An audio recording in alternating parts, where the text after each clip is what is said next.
आप सभी का मेरे YouTube चैनल पे स्वागत है। आज मैं आपको जो मैंने पिछली वीडियो में जो चैप्टर मैंने पढ़ाया था आपको नॉट फॉर प्रॉफिट ऑर्गेनाइजेशन, आज मैं उसी चैप्टर को थोड़ा डीपली आपको क्लियर कराऊंगी। इस चैप्टर में मैं उसके डिफरेंस लेके आई हूँ।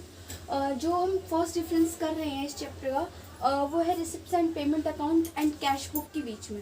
तो रिसिप्ट्स एंड पेमेंट अकाउंट क्या है और कैश बुक क्या है, उस चीज़ के बारे में आज को आपको डिफाइन करूँगी। थोड़ा बेसिकली है तो थोड़ा ध्यान से देखिएगा। पहला है रिसिप्ट्स एंड पेमेंट अकाउंट का बेसिक। तो बेसिक का मतलब होता है बेसिक आप किस चीज़ को लेके ये काम करती हैं ऑर्गेनाइजेशन, मतलब किस बेसिस पे रेडी किए जाते हैं। बेसिस का मतलब होता है basis. Receipts and payment account जो है वो कैश बुक के आधार पर तैयार किया जाता है। क्यों? क्योंकि रिसिप्ट्स एंड पेमेंट अकाउंट हम ईयर के एंड में बनाते हैं और जो हम कैश बुक है वो हम डे बाय डे प्रिपेयर करते हैं। तो जो हम डे बाय डे जो हम कैश बुक में एंट्रीज करते हैं वही एंट्री एंडिंग में जाके हमारा कैश बुक में होती हैं। तो हम कह सकते हैं कि जो हमारा रिसिप्ट्स एंड पेमेंट अकाउंट है वो कैश बुक से तैयार किया जाता है। एंड जो कैश बुक हमारा है वो पर डे की इनकम और लॉसेस के हिसाब से रेडी किया जाता है। लाइक हम कह सकते हैं कि पर डे के हमारे खर्चे कितने हुए हैं, हमारे पास इनकम कितनी आई है, वो चीज़ देख के हम day by day and date के हिसाब से हम कैश बुक में एंट्री करते हैं और वही एंट्री लास्ट में जाके हमारे रिसिप्ट्स एंड पेमेंट अकाउंट में कर दी जाती है। ठीक है, तो ये हो गया हमारा बेसिक। अब पीरियड, किस पीरियड में हमारे ये बनाए जाते हैं। ठीक है, तो पीरियड में हमारा हो जाता है कि इन दोनों के ना टाइमिंग होता है, किस टाइमिंग में बनाया जाता है। जैसे मैंने अभी आपको बताया कि ये जो है हमारा ईयर के एंड में बनाया जाता है और ये हमारा है डे बाय डे में बनाया जाता है। तो ये हो गया इसका पीरियड मेथड। ठीक है, अगर आपसे कोई पूछे कि रिसिप्ट्स एंड पेमेंट अकाउंट कब बनाया जाता है तो आप बता सकते हो कि ये जो हमारा रिसिप्ट्स एंड पेमेंट अकाउंट है वो हमारा कैश बुक के आधार पर रेडी किया जाता है, कैश बुक के बेसिस पे। तो हम इसको एंड में करते हैं कंप्लीट। तो और जो कैश बुक है हमारी वो डे बाय डे होता है। जब कोई दुकानदार किसी के पास जैसे दुकान है, परचून की दुकान लगा लो, यानी हम किसी भी शॉप पे लगा लो, तो वो एज अ शॉपकीपर है। तो शॉपकीपर अगर वो है तो जो उसके पास कैश बुक की वो होगी, बुक्स होंगी, उसमें वो डे बाय डे अपनी एंट्री करता होगा कि आज इस बंदे ने इतना सामान मुझसे परचेज किया, आज इस बंदे से मैंने इतना सामान सेल किया है, या जो भी है वो चीज़ लिखता होगा। तो वो लिखता होगा तो उसमें उसकी जानकारी के हिसाब से इतने दुकानदार पे इतने ग्राहक, इतने कस्टमर्स आते हैं डे बाय डे, तो पूरा याद तो माइंड में तो नहीं रख सकता, लेकिन वो कैश बुक में अपनी एंट्रीज करता है और वही एंट्री वो लास्ट में जाके एंडिंग में रिसिप्ट्स एंड पेमेंट अकाउंट में करता है, जिससे अपनी ऑर्गेनाइजेशन का प्रॉफिट एंड लॉस वो पता करते हैं। ठीक है, पीरियड का आपको समझ में आ गया होगा आई होप। अब हम सेकंड देखते हैं डेबिट एंड क्रेडिट साइड। तो डेबिट की शॉर्ट फॉर्म हम DR भी लिखते हैं एंड क्रेडिट को हम CR लिखते हैं। ठीक है, अब शॉर्ट फॉर्म भी लिख सकते हो आप and debit and credit complete भी लिख सकते हो। ठीक है, तो डेबिट एंड क्रेडिट में क्या होता है कि जो रिसिप्ट्स एंड पेमेंट अकाउंट होता है इसमें डेबिट साइड तो receipts and credit side payment आती है। ये इसके कॉलम्स होते हैं, लाइक बना होता है ना, जैसे डेट हो गया इस टाइप से, ये डेट आती है यहाँ पे, पर्टिकुलर आ गया, उसके बाद फिर डेबिट आ गया, उसके बाद यहाँ पे क्रेडिट आ गया। इस टाइप से अकाउंट्स होते हैं। लेकिन जो हमारा रिसिप्ट्स एंड पेमेंट अकाउंट होता है वो इस टाइप से होता है। ये तो नॉर्मल जो हम जर्नल एंट्रीज करते हैं उस टाइप के अकाउंट्स होते हैं। लेकिन अगर हम लोग अकाउंट्स प्रॉपर अकाउंट्स बनाते हैं, जैसे हम रिसिप्ट एंड पेमेंट अकाउंट बना रहे हैं, तो इसमें पहले तो आएगा डेट, फिर पर्टिकुलर मतलब लाइक एंट्रीज, उसके बाद यहाँ पे आएगा डेबिट, फिर उसके बाद आएगा पर्टिकुलर डेट का कॉलम, उसके बाद पर्टिकुलर का, उसके बाद फिर क्रेडिट। तो ये हमारी डेबिट साइड होगी, ये हमारी क्रेडिट साइड होगी, यहाँ हम एंट्रीज करते हैं। तो इसमें रिसिप्ट्स एंड पेमेंट अकाउंट में ये तो होगा हमारा रिसिप्ट साइड और ये होगा हमारा पेमेंट साइड। समझ में आ गया होगा आई होप।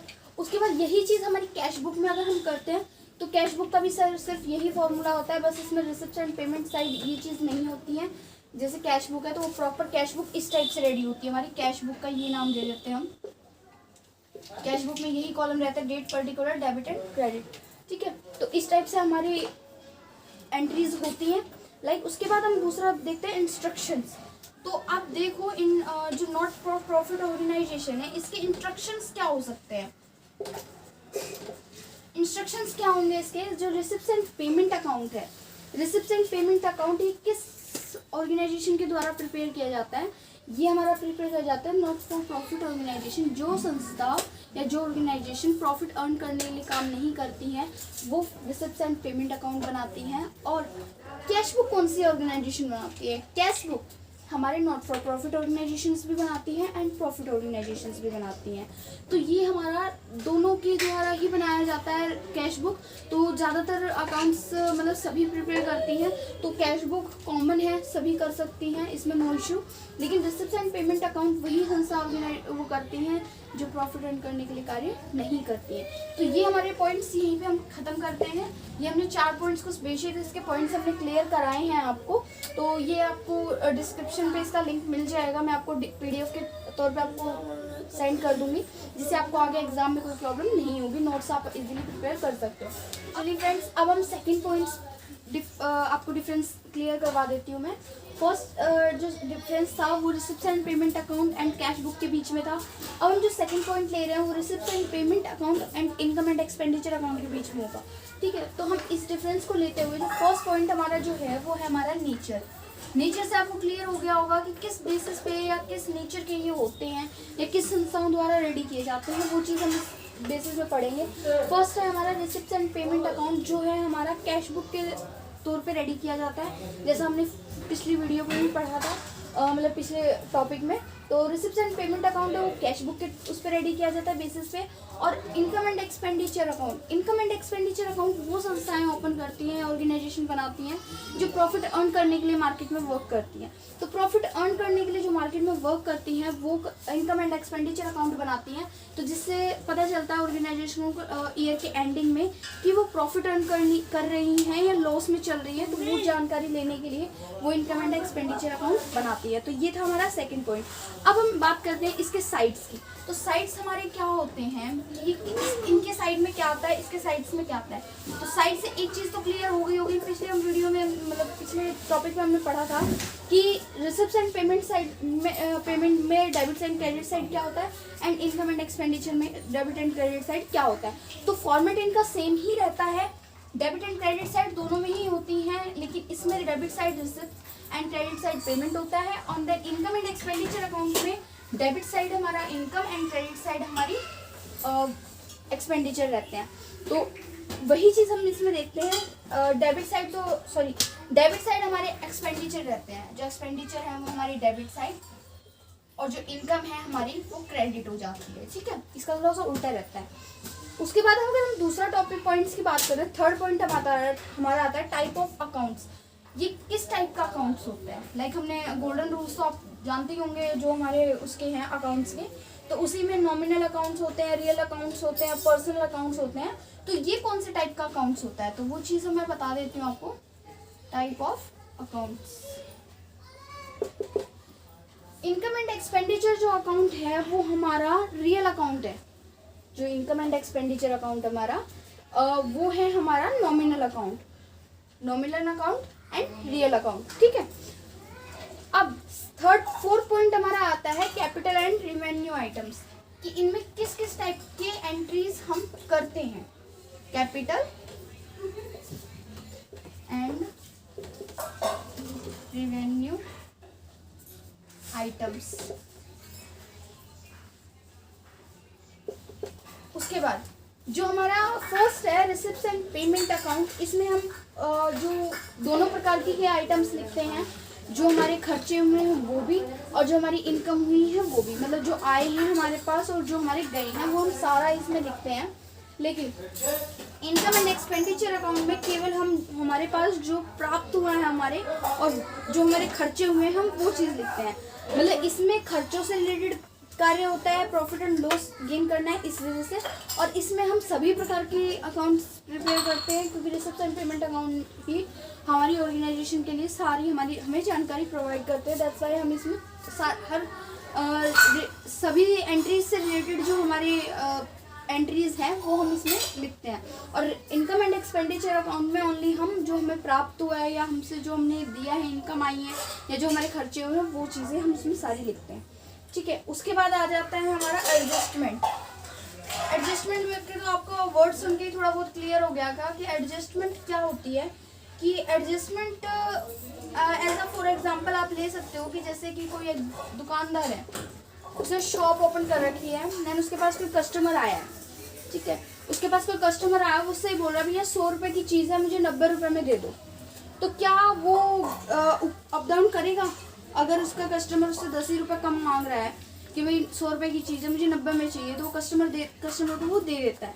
लेकिन जो एडजस्टमेंट है, क्या हम उसके अपने अकाउंट्स में जो 100 रुपये की चीज़ है वो 100 रुपये की चढ़ाते हैं, 90 की चढ़ाते हैं, वो चीज़ हम देखते हैं। जो रिसिप्ट एंड पेमेंट अकाउंट है ये हमारा ईयर के एंडिंग में बनाया जाता है, लेकिन रिसिप्ट एंड पेमेंट अकाउंट जो हमारा कैश बुक के तौर पे रेडी किया जाता है, जो कैश बुक में हमारी एंट्री होती है वही हमारी रिसिप्ट एंड पेमेंट अकाउंट में होती है। तो इसमें जो एडजस्टमेंट्स होती हैं वो नहीं की जाती हैं, और जो इनकम एंड एक्सपेंडिचर अकाउंट में है वो हम एडजस्टमेंट इसमें कर देते हैं कि लाइक जैसे इसमें 100 रुपीज़ की उसने चीज़ बेची है तो वो लास्ट में रिसिप्ट एंड पेमेंट में जाके 100 रुपीज़ की शो करेगा। अगर इसमें ये चीज़ इसने 90 रुपये की सेल की है, 100 रुपीज़ की है, तो इसमें यहाँ पे लास्ट में जाके 90 रुपीज़ की सेल करेगा, दिखाएगा। ठीक है, उसके बाद हम देखते हैं बैलेंस शीट। बैलेंस शीट एक मोस्ट इम्पॉर्टेंट टॉपिक है प्रॉफिट ऑर्गेनाइजेशंस के लिए एंड नॉट प्रॉफिट ऑर्गेनाइजेशंस के लिए भी है।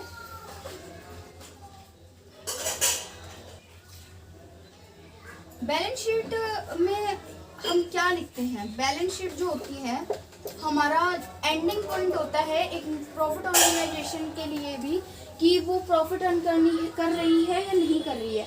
तो जो इनकम एंड एक्सपेंडिचर अकाउंट है ये जो नॉन प्रॉफिट ऑर्गेनाइजेशन प्रिपेयर करती हैं, क्या बैलेंस शीट बनाना इनके लिए ज़रूरी है?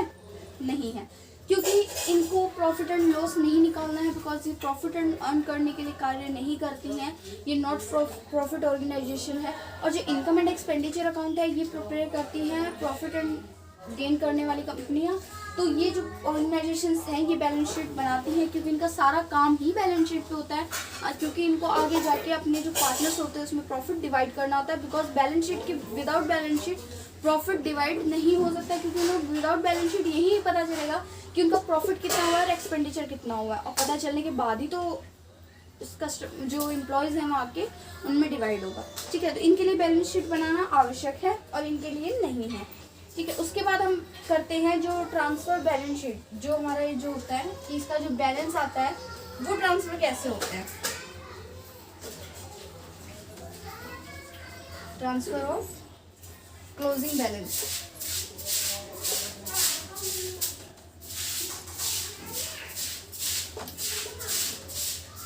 तो जो इस खाते का अंतिम शेष आता है या एंडिंग बैलेंस आता है रिसिप्ट एंड पेमेंट अकाउंट का, तो वो जाके रिसिप्ट एंड पेमेंट अकाउंट में ही कर दिया जाता है, बिकॉज उनको आगे जाके अपना अकाउंट्स आगे प्रिपेयर करने हैं। क्योंकि जो नॉन प्रॉफिट ऑर्गेनाइजेशंस है उनके पास चंदे के द्वारा उनका कार्य चलता है, चंदा आ गया, फंड्स आ गया, या किसी ऑर्गेनाइजेशन ने दान दे दिया तो डोनेशन हो गया। उसी प्रकार से जो पैसा आता है, जो इनकम आती है, उससे इनके अकाउंट्स प्रिपेयर होते हैं, या इनकी संस्थाएं ऑर्गेनाइजेशन आगे सोसाइटी को सर्विस प्रोवाइड करती है, हेल्प प्रोवाइड करती है। वो तब करेगी जब रिसिप्ट एंड पेमेंट अकाउंट में जो बैलेंस बचता है वो आगे ट्रांसफ़र कर देंगे रिसिप्ट एंड पेमेंट अकाउंट में ही अगले ईयर के लिए, कि वो अपनी स्टार्टिंग इनकम से कर सके, आगे जो हर इनकम आएगी वो आगे अपना यूज़ कर लेंगी। तो ये जो क्लोजिंग बैलेंस होता है ये पार्टनर्स में डिवाइड नहीं होता है। लेकिन वहीं अगर हम इनकम एंड एक्सपेंडिचर की बात करें, ये प्रॉफिट ऑर्गेनाइजेशन प्रिपेयर करती हैं, तो ये तो जो बैलेंस बचता है, बैलेंस शीट का जो आता है, बैलेंस शीट का जो मतलब लाइक बैलेंस बचता है कि जो इनकम में जो ऑर्गेनाइजेशन का प्रॉफिट हुआ है या लॉस हुआ, ये चीज़ देख के हम बैलेंस शीट प्रिपेयर करते हैं।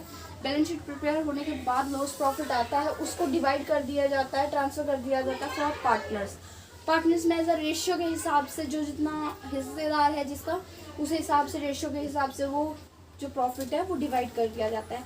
तो ये टॉपिक्स थे मेन हमारे जो हमने इसमें पढ़े receipt and payment account and income and expenditure account के बीच में। तो आई होप आपको ये क्लियर हो गया होगा। चलिए फ्रेंड्स, अब हम इसका थर्ड पॉइंट लेते हैं, income and expenditure account and profit and loss account के बीच में वो हम डिफरेंस आपको क्लियर करवाएंगे। थोड़ा डीपली है, ध्यान से समझिएगा, एग्जाम में काफ़ी बार ये क्वेश्चन आ जाता है डिफरेंस, और 5 से 6 नंबर का होता है, काफ़ी अच्छे। इसमें 4 से 5 पॉइंट्स भी अगर आप लिख देते हो तो अच्छे खासे आपको नंबर मिल जाते हैं, एंड पासिंग मार्क्स भी अच्छे आ जाते हैं इसमें। तो इसमें फर्स्ट टॉपिक लेते हैं हम ऑब्जेक्टिव। ऑब्जेक्टिव क्या है? ऑब्जेक्टिव है हमारा, जैसे कि हमारे जो नॉन प्रॉफिट ऑर्गेनाइजेशन है और जो प्रॉफिट ऑर्गेनाइजेशन हैं वो किस किस टाइप के अकाउंट्स बनाती हैं।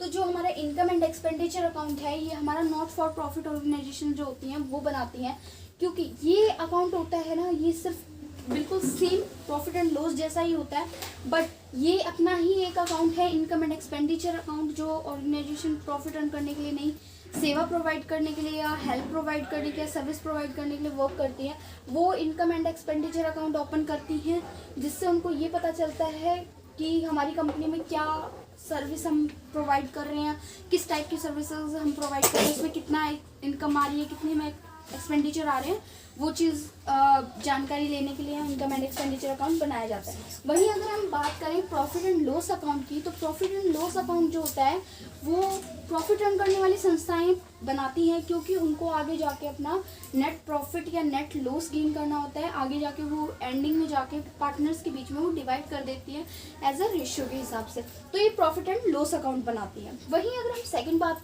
करें पॉइंट्स की, सेकेंड पॉइंट हमारा बनता है प्रिपेयर्ड बाय। ये किसके द्वारा तैयार किए जाते हैं, ठीक है।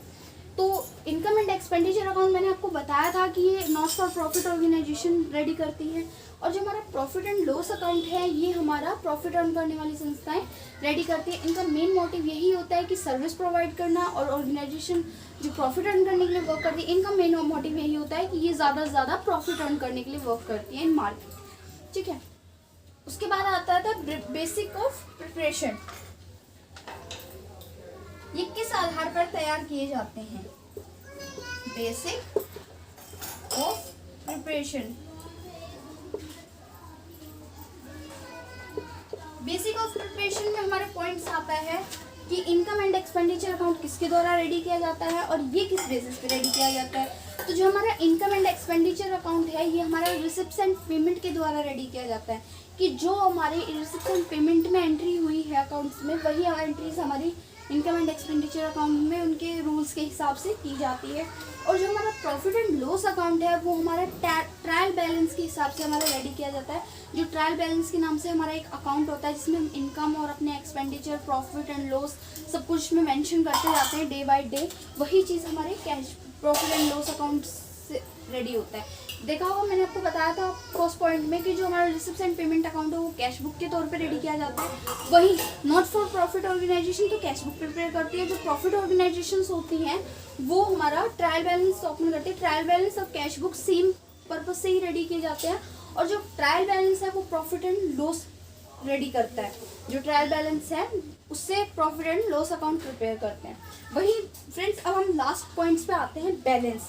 इसका बैलेंस हमें क्या शो करता है और प्रॉफिट एंड लॉस का बैलेंस हमें क्या शो करता है। वहीं अगर हम बैलेंस की बात करें तो जो इनकम एंड एक्सपेंडिचर अकाउंट मैंने आपको बताया था फर्स्ट में, ये हमारा शो करता है कि हमारी इनकम एक्सपेंडिचर से ज़्यादा, एक्सपेंसेस से ज़्यादा है, या हमारे एक्सपेंसेस इनकम से ज़्यादा है। प्रॉफिट एंड लॉस अकाउंट्स ये तय करता है कि हमारे जो इस ईयर का प्रॉफिट और लॉस, प्रॉफिट ज़्यादा है, इनकम ज़्यादा है, लाइक हम कह सकते हैं नेट प्रॉफिट या नेट लॉस, वो चीज़ हमारी ये प्रॉफिट एंड लॉस अकाउंट पता करते हैं। और इनकम एंड एक्सपेंडिचर अकाउंट हमारे सरप्लस एंड डिफिक्ट्स कंफर्म करते हैं। तो ये थे हमारे बेसिक से 3 डिफरेंस। तो आई होप आपको हमारी वीडियो काफ़ी अच्छी लगी होगी, काफ़ी समझ में आया होगा। तो फ्रेंड्स इतनी ही इंटरेस्टिंग और अच्छी और इजीली फॉर्मूलेज के साथ वीडियोस में अपलोड करती रहूँगी। और आप सब मेरी वीडियोस को लाइक करिएगा, कमेंट्स करिएगा एंड शेयर करिएगा। Thank you.